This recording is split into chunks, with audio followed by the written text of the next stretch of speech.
तो हम लोग कंटिन्यू करने वाले पिछले क्लास का टू बी कंटिन्यूड जो पोर्शन था उस चीज को। तो हमने लास्ट क्लास में limitations of chemical equations, specially symbol chemical equations के लिमिटेशन स्टडी की थी और उसकी रेमेडीज भी स्टडी की थी। तो हम लोग रेमेडीज को जब रेक्टिफाई करते हैं तो सबसे पहली चीज तो है कि आपको जो सिंबल इक्वेशन है वो लिखना आना चाहिए। तो उसके लिए आज का जो क्लास है ये बेसिक कंसेप्ट पे बेस्ड है। जो आपका 9th का सिलेबस था उसी का एक तरीके से रिवीजन पार्ट है। तो जिसको आता है वो रिवीजन कर लेंगे, जिनको नहीं आता है वो इसको सीख के अच्छे से नोट डाउन कर लेंगे। तो हाउ टू मेक केमिकल फॉर्मूले of the compound, this is the basic thing which you must know. क्योंकि अगर आप फॉर्मूला ही नहीं बना सकते हो तो आप इक्वेशन कैसे लिखोगे, इक्वेशन नहीं लिख पा रहे तो उसको बैलेंस कैसे करोगे। अब तक तो मैंने आपको असाइनमेंट में डायरेक्टली इक्वेशन दी बैलेंस करने कहा, अब ऐसा नहीं होगा। मैं आपको वर्ड इक्वेशन या सेंटेंसेस दूंगी और उसको आपको बैलेंस करना होगा after writing the symbol equations of those. तो अभी यहाँ पे आपके पास एक फॉर्मूला है सोडियम ऑक्साइड, एक कंपाउंड का नाम दे रखा है सोडियम ऑक्साइड। अब इसको आपको क्या करना है, इसका फॉर्मूला लिखना है। तो ये कंपाउंड में पहला स्टेप क्या होता है, step number 1, recognise the elements involve in the formula of the compound. First element कौन सा है, सोडियम। ऑक्साइड मतलब दूसरा एलिमेंट होगा oxygen. While writing the names, keep in mind कि पहले हमेशा इलेक्ट्रोपॉजिटिव मेटल का नाम लिखा जाता है, बाद में इलेक्ट्रोनेगेटिव नॉन मेटेलिक पार्ट का नाम होता है। जनरली ये जो पार्ट होता है ये कटायन बनाएगा, है ना, और ये पार्ट जो है अनायन बनाएगा। इलेक्ट्रोनेगेटिव है, नॉन मेटेलिक है, तो अनायन को पीछे सफिक्स लगाया जाता है IDE, ide. So oxide is nothing but oxygen. तो मैंने क्या किया, सिंबल्स लिख लिए जो एलिमेंट्स इन्वॉल्व है, सोडियम और ऑक्सीजन, Na और O। सिंबल आने बहुत जरूरी है, नहीं आते पीरियोडिक टेबल देख के सिंबल सीखें और याद करें फर्स्ट 30 एलिमेंट्स इन सीक्वेंस। पूरा रिस्पॉन्सिबिलिटी इस वक्त आपके खुद के कंधों पर है। अपना सेल्फ स्टडी ईमानदारी से करोगे तो आपको चीजें इजी होगी। सेल्फ स्टडी नहीं करोगे, सब टीचर्स के भरोसे, पेरेंट्स के भरोसे रखोगे तो बहुत प्रॉब्लम होगी। बार बार पढ़ो बोलने की जरूरत नहीं पड़नी चाहिए, ठीक है। तो अब क्या करना है आपको, आपने नाम सिंबल्स लिख लिए, सिंबल्स के ऊपर करस्पॉन्डिंग उस एलिमेंट का वैलेंसी लिखते थे हम। सोडियम की वैलेंसी है 1, क्यों, atomic number 11, electronic configuration 2,8,1, it has to donate 1 electron to acquire octet 2,8, है ना, इसलिए वैलेंसी हो गई 1। ऑक्सीजन एटॉमिक नंबर 8, ठीक है, 2,6, 2 इलेक्ट्रॉन गेन करना है ना, नेगेटिव इलेक्ट्रोनेगेटिव एलिमेंट है इसलिए ये अनायन बनेगा, आने 2 इलेक्ट्रॉन्स वाला, तो ऑक्टेट हो जाएगा 2,8, इसलिए इसकी वैलेंसी होगी 8 - 6 2। लिख दी वैलेंसी 1 और 2। अब क्या करते थे, वैलेंसीज को हम क्रॉस मल्टीप्लाई करते थे, मतलब कि इसकी वैलेंसी इसके नीचे, सोडियम की वैलेंसी ऑक्सीजन के नीचे। तो मुझे फाइनली फॉर्मूला क्या मिलता था, Na2O1, है ना, Na2O1 1 है, मतलब कुछ लिखने की जरूरत नहीं है।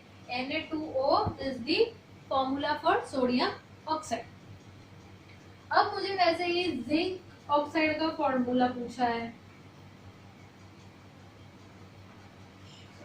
मैग्नीशियम ऑक्साइड भी लिख सकते हैं या फिर हम जिंक ऑक्साइड लिखते हैं, जिंक ऑक्साइड, ठीक है।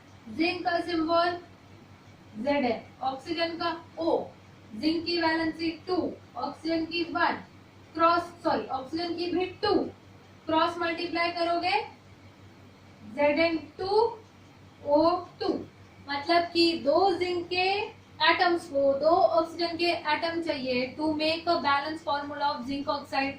अब 2 एटम को 2 चाहिए, तो एक एटम को एक कैंसल आउट हो रहा है, right. If 2 zinc requires 2 oxygen atom, तो एक जिंक एटम को एक ऑक्सीजन, तो कॉमन फैक्टर कैंसल आउट करके आपका फॉर्मूला क्या बनेगा, ZnO, ठीक है। इसी तरीके से आप कार्बन डाइऑक्साइड का बना सकते हो, carbon 4 oxygen 2, common factor cancel, तो कार्बन के ऊपर बचेगा 2, ऑक्सीजन पे बचेगा 1, CO2। बोल के नहीं, बना के देखो। मुझे पता है आपको आधे स्टूडेंट्स को नहीं समझ में आया होगा मैंने क्या कहा, तो आप बनाओ इस चीज को, कार्बन के ऊपर वैलेंसी 4, ऑक्सीजन के ऊपर वैलेंसी 2, कॉमन फैक्टर कैंसिल, 2 1 जा 2 2 जा, क्रॉस करोगे CO2 फॉर्मूला मिलेगा, try it out. Clear? So this was the thing which you have learned in your previous class. आगे बढ़ते हैं सोडियम सल्फेट की तरफ। अब सल्फेट क्या होता है? सल्फेट कोई एलिमेंट है क्या? नहीं, सल्फर एलिमेंट है, ठीक है। सल्फेट कोई एलिमेंट नहीं है। सल्फेट क्या होता है? SO4 group of atoms, sulphur और ऑक्सीजन का एटम, कौन सा? पॉलीएटॉमिक, मतलब पेंटाएटॉमिक, 5 एटम, 1 सल्फर 4 ऑक्सीजन। अब मुझे यहाँ पे क्या करना है? इनकी वैलेंसी लिखनी है। सोडियम की वैलेंसी 1 है, सबको पता है, लेकिन सल्फेट की वैलेंसी क्या है? किसे पता है? सल्फेट तो एक मॉलिक्यूल है अपने आप में, कोई अकेला इंडिविजुअल एटम नहीं है, तो क्या इसकी कोई वैलेंसी रहने वाली है?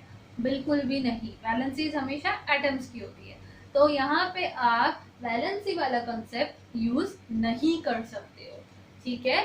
तो यहाँ पे एक नया कंसेप्ट आएगा जिसका नाम है ऑक्सीडेशन स्टेट्स, ठीक है। ऑक्सीडेशन स्टेट, या फिर इसी को बोला जाता है oxidation number, okay. Oxidation number ये क्या होता है हम इन शॉर्ट अभी देखते हैं। सल्फेट का ऑक्सीडेशन नंबर -2 होता है, सोडियम का +1। अब आप फॉर्मूला सेम मेथड से क्रॉस करके बना के ट्राई करो। मैं आपको एक्सप्लेन करती हूँ कि ऑक्सीडेशन स्टेट क्या होता है। तो आपके पास कोई फॉर्मूला है यहाँ पे Na2O। सपोज ये फॉर्मूला जो कंपाउंड है, इसको आप अगर किसी लिक्विड में डालो या कोई एनर्जी दो एक्सटर्नली, और ये यहाँ से इस तरीके से डिसोसिएट होता है, ब्रेक ऑफ होता है, ओके।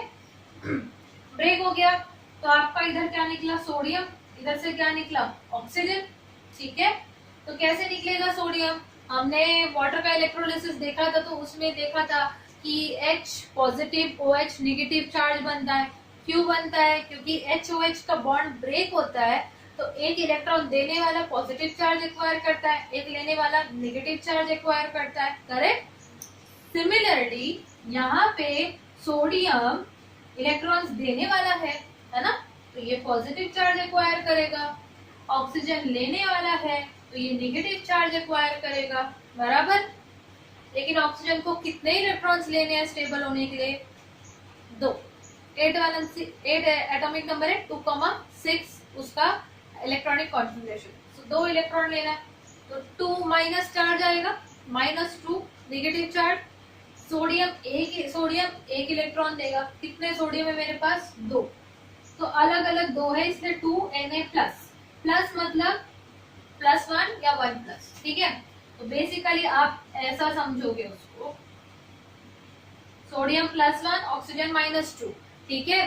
तो ये जो चार्ज है ना, जो इस एटम के ऊपर आया है, when these atoms are removed from their compound, from the molecule of their compound, इस चार्ज को बोलते हैं, इस पर्टिकुलर एटम का ऑक्सीडेशन नंबर, ठीक है, या फिर ऑक्सीडेशन स्टेट, ओके। सो ऑक्सीडेशन स्टेट क्या होता है? The apparent charge which appears, write on the definition, oxidation state, the apparent charge which appears on any atom of any element when that atom is removed from the molecule of its compound. For example, Na2O, if we dissociate Na2O, then sodium will gain positive charge and oxygen will gain negative charge according to the number of electrons they require to give or take, correct? So sodium यहाँ पे मेरे पास 2 Na positive आएंगे और एक oxygen 2- charge के साथ आएगा।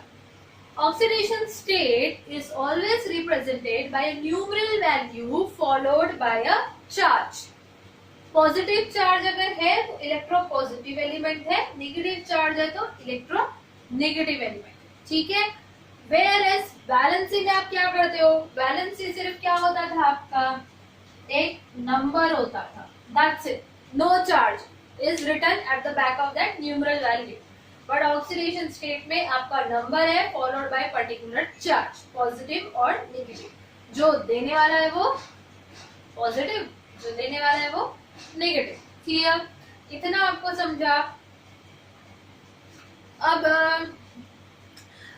Ionic bond और कोवेलेंट बॉन्ड क्या होता है, कुछ स्टूडेंट्स को अगर मालूम है तो वेल एंड गुड, नहीं मालूम है तो do not worry, I will teach. So आपका जब कोई भी कंपाउंड यहाँ पे हम ब्रेक करते हैं तो हम कंसिडर करते हैं आयोनिक है, ये चीज आपको याद रखनी है। हम कभी कंसिडर नहीं करेंगे कोवेलेंट है, चाहे H2O नॉन मेटल्स है, कोवेलेंट बॉन्ड बनेगा, स्टिल वी कंसिडर कि आयोनिक बॉन्ड है। हाइपोथेटिकल कंडीशन है क्योंकि ऑक्सीडेशन स्टेट वाली, ठीक है। तो आपको मैं शॉर्ट में कोवेलेंट बॉन्ड और आयोनिक बॉन्ड क्या होता है ये बता रही हूँ। जिनको नहीं मालूम है प्लीज नोट डाउन कर लो अच्छी से, कोवेलेंट बॉन्ड क्या होता है। देखो अब मेरे पास क्या है यहाँ पे, सपोज कार्बन का एटम है 2,4, सही है। कार्बन को क्या करना है, इसको अपना ऑक्टेट कंप्लीट करना है, 4 इलेक्ट्रॉन लेके, बराबर है, ठीक है। तो चलो कार्बन ही हम हाइड्रोजन से शुरू करते हैं, छोटे एटम से, इजी होगा आप लोगों को समझना।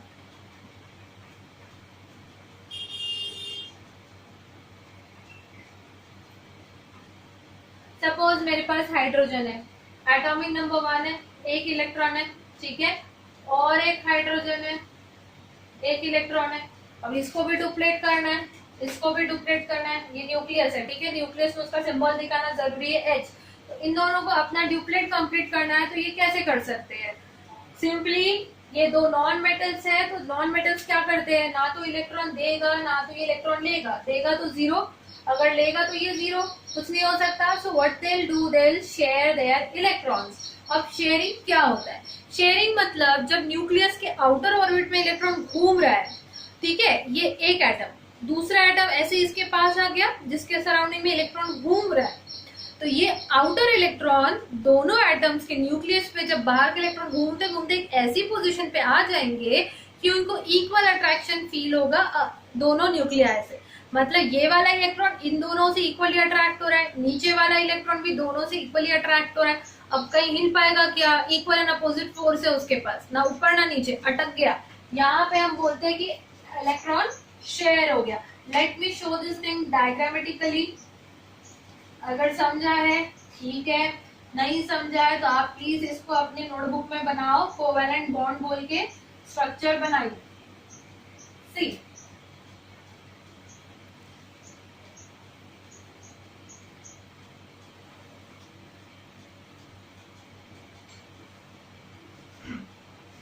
हाइड्रोजन का एटम घूम रहा है, इलेक्ट्रॉन घूम रहा है घूम रहा है घूम रहा है, यहाँ पे आ गया, ठीक है, इस वाले हाइड्रोजन का, ये वाले हाइड्रोजन का इलेक्ट्रॉन घूम रहा है घूम रहा है घूम रहा है घूम रहा है और यहाँ पे आ गया। ओके, अब क्या हो गया, ये वाले इलेक्ट्रॉन को इक्वल फोर्स फील हो रहा है दोनों न्यूक्लियाई से, इसको भी इक्वल फोर्स फील हो रहा है दोनों न्यूक्लियाई से। तो इलेक्ट्रॉन कहीं ऊपर नीचे जा पाएंगे नहीं, वो दोनों फंस चुके हैं दो न्यूक्लियाई के बीच में। So now we can say that this electron is shared by these two nuclei. Similarly, ये इलेक्ट्रॉन ये दोनों न्यूक्लियाई शेयर कर रहा है, तो ये इलेक्ट्रॉन्स एक्चुअली शेयर हो रहे हैं with both of the hydrogen atoms. तो इसका भी डुप्लेट कंप्लीट 2 इलेक्ट्रॉन लेके, इसका भी डुप्लेट कंप्लीट 2 इलेक्ट्रॉन लेके। So the bond, such type of bond which is formed by sharing of electrons between two atoms is known as covalent bond. Covalent bond कब बनता है, जब दोनों एटम्स के पास इलेक्ट्रॉन्स की कमी है, कोई दे नहीं सकता है, दोनों को चाहिए, और चाहिए वाले एटम्स कौन से होते हैं, नॉन मेटल्स, ठीक है। So covalent bond is always form between 2 और more non metals, keep it in mind, note कर लो, कोवेलेंट बॉन्ड 2 और मोर नॉन मेटल्स के बीच में फॉर्म होता है। अब इसके जगह अगर मेरे पास सोडियम होता और हाइड्रोजन होता, या फिर मेरे पास लिथियम होता और हाइड्रोजन होता, लिथियम का एटॉमिक नंबर 3, सो 2,1 प्लस यहाँ पे मेरे पास हाइड्रोजन है विथ 1 इलेक्ट्रॉन, ठीक है। तो आपने क्या करना है, यहाँ पे इसको 1 इलेक्ट्रॉन चाहिए, इसको 1 इलेक्ट्रॉन देना है डुप्लेट कवर करने के लिए, right. So it will give away its electron to hydrogen directly, और हाइड्रोजन उसको पुल कर लेगा। तो मेरे पास क्या बनेगा, यहाँ पे लिथियम अपने डुप्लेट स्टेट में आ जाएगा एंड हाइड्रोजन मेरा यहाँ पे डुप्लेट स्टेट में आ जाएगा।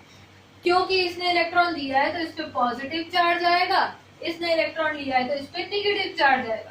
So what is happening? We are here with two different ions. ये positively charged cation, negatively charged anion, and oppositely charged ions will definitely attract each other. And so we'll say that मेरे पास ये दो ions के बीच में एक force of attraction का establishment होगा. Correct? ये फोर्स ऑफ अट्रैक्शन जो अपोजिटली चार्ज आयंस के बीच में एस्टैब्लिश होता है, इसको हम बोलते हैं इलेक्ट्रोस्टैटिक फोर्स ऑफ अट्रैक्शन. कौन सा फोर्स ऑफ अट्रैक्शन? इलेक्ट्रोस्टैटिक. क्यों electrostatic? Because they are electrically charge, positive and negative charge है. और स्टैटिक क्यों? Because these are at rest, hence the name electrostatic force of attraction. Okay, right on the definition of ionic bond. The bond formed between two oppositely charged ions because of electrostatic force of attraction between them is known as ionic bond. Ionic bond is always formed between a metal and non-metal. Note it down. क्यों ऐसा? क्योंकि देने वाला electron हमेशा metal होगा और electron लेने वाला नॉन मेटल. ठीक है, तो इस बात को याद रखना है. जब भी आपको कंपाउंड के फॉर्मूले में एक मेटल दिखता है, दूसरा नॉन मेटल दिखता है, तो आपके माइंड में क्लिक होना चाहिए कि ये आयोनिक कंपाउंड है. क्लियर? अगर दोनों नॉन मेटल दिखते हैं तो ये कोवैलेंट कंपाउंड है. ठीक है, तो bond is covalent bond. Compound जिसमें कोवैलेंट बॉन्ड है वो कोवैलेंट कंपाउंड है. आयोनिक बॉन्ड जिस कंपाउंड में वो आयोनिक कंपाउंड है. Clear? So I hope you are clear with the basic concepts of bondings. Now let's move ahead towards the oxidation state again. तो oxidation state क्या होता है? हमारा एक फिक्स न्यूमेरिकल वैल्यू है फॉलोड बाय पर्टिकुलर चार्ज. अगर electron देना है तो पॉजिटिव चार्ज, लेना है तो नेगेटिव चार्ज. और एक चीज हमेशा हम कंसिडर करते चलते हैं कि हमारे सारे के सारे कंपाउंड्स अगर आयोनिक होते तो कौन इलेक्ट्रॉन देता और कौन इलेक्ट्रॉन लेता, उसके अकॉर्डिंग प्लस और माइनस चार्ज आता है ना. कोवैलेंट कंसिडर नहीं करेंगे. अब प्लस और माइनस कैसे आएगा किसी के ऊपर, ये समझने के लिए एक पर्टिकुलर हमारे पास रूल सेट है. So we are having the Linus Pauling scale of electronegativity.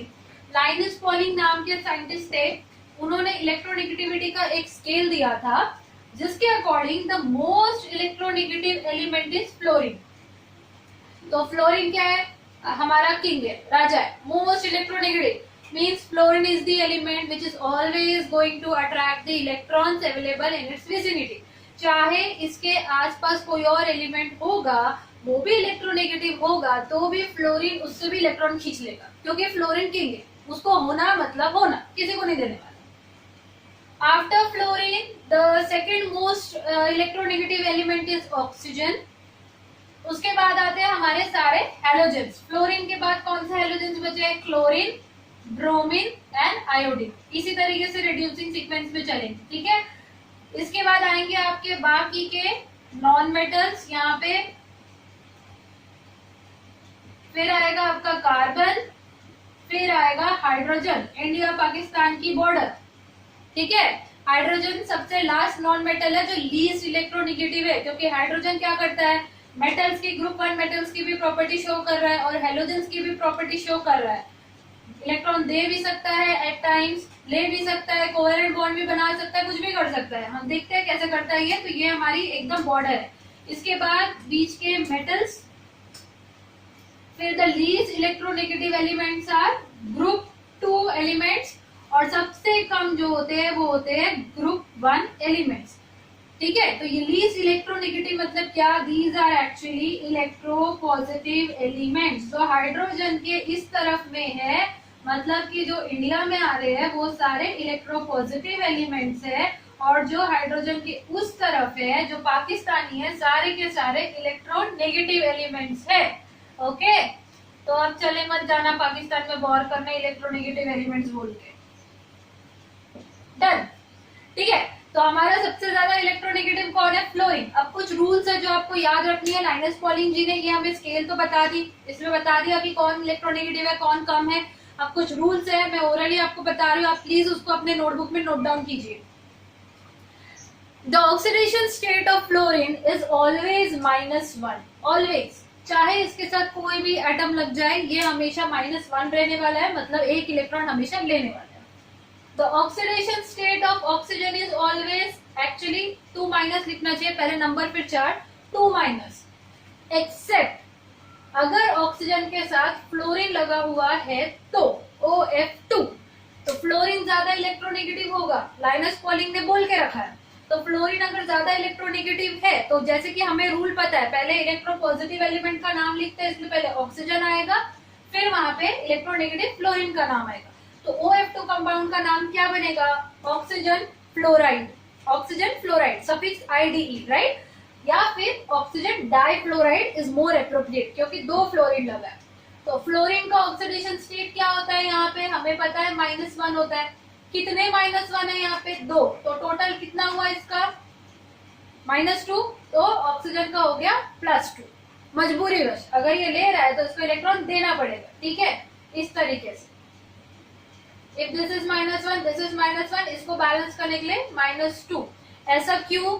क्योंकि ऑक्सीडेशन स्टेट किसी भी मॉलिक्यूल का, स्टेबल मॉलिक्यूल का टोटल आना चाहिए 0। हमें पता है अगर हम Na2O फॉर्मूला लिखते हैं, फॉर एग्जाम्पल मैंने यहाँ पे आपको कोई फॉर्मूला लिख के बताया,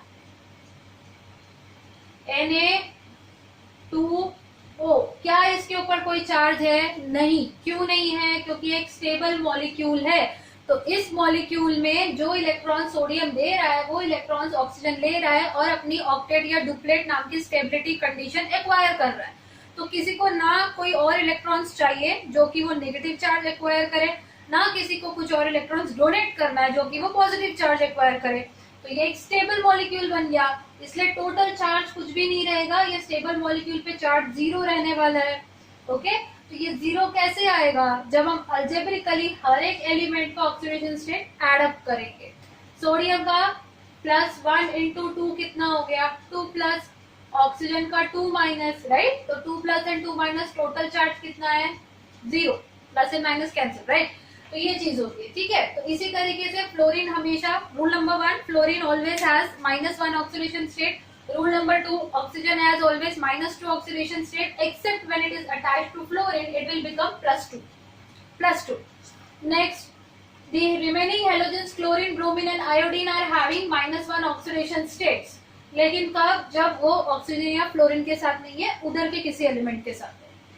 बाकी के नॉन मेटल्स उनकी वैलेंसी के अकॉर्डिंग ऑक्सीडेशन स्टेट से एक्वायर करेंगे।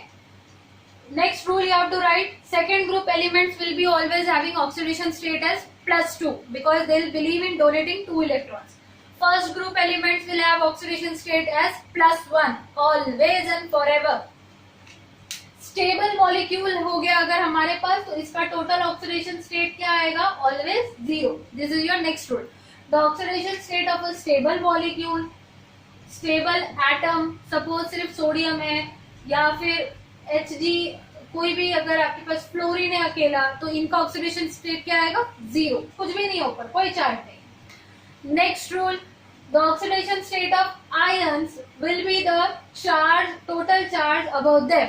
फॉर एग्जांपल Na+ है तो उसका ऑक्सीडेशन स्टेट आएगा +1, Fe3+ है तो इसका ऑक्सीडेशन स्टेट आएगा 3+, अगर सल्फर 2- है तो इसका ऑक्सीडेशन आएगा 2-, अगर फ्लोरीन माइनस है तो इसका ऑक्सीडेशन स्टेट आएगा -1। क्लियर?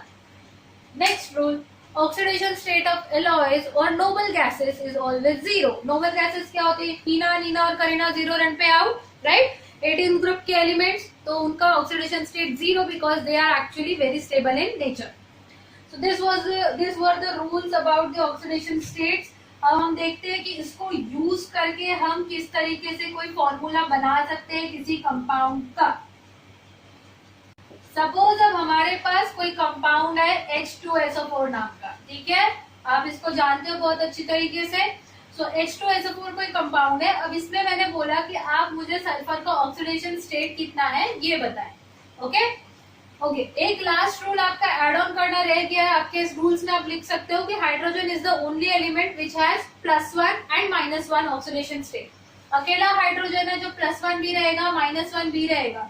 +1 कब? जब ये नॉन मेटल्स के साथ है। -1 कब? जब ये मेटल्स के साथ है, क्योंकि मेटल ज्यादा पॉजिटिव हो जाएगी तो ये माइनस, इसलिए ये बॉर्डर पे, ये दोनों का नेचर लेता है, इंडिया का भी पाकिस्तान का, ठीक है। अब देखो सल्फर का निकालना है तो क्या करना चाहिए? ऑक्सीडेशन स्टेट जो होता है it is the algebraic sum of oxidation state of individual atoms. Hydrogen है, मैं नॉन मेटल्स के साथ लगे तो +1 आएगा। कितने हाइड्रोजन है? Into 2, right. सल्फर का नहीं पता है, x।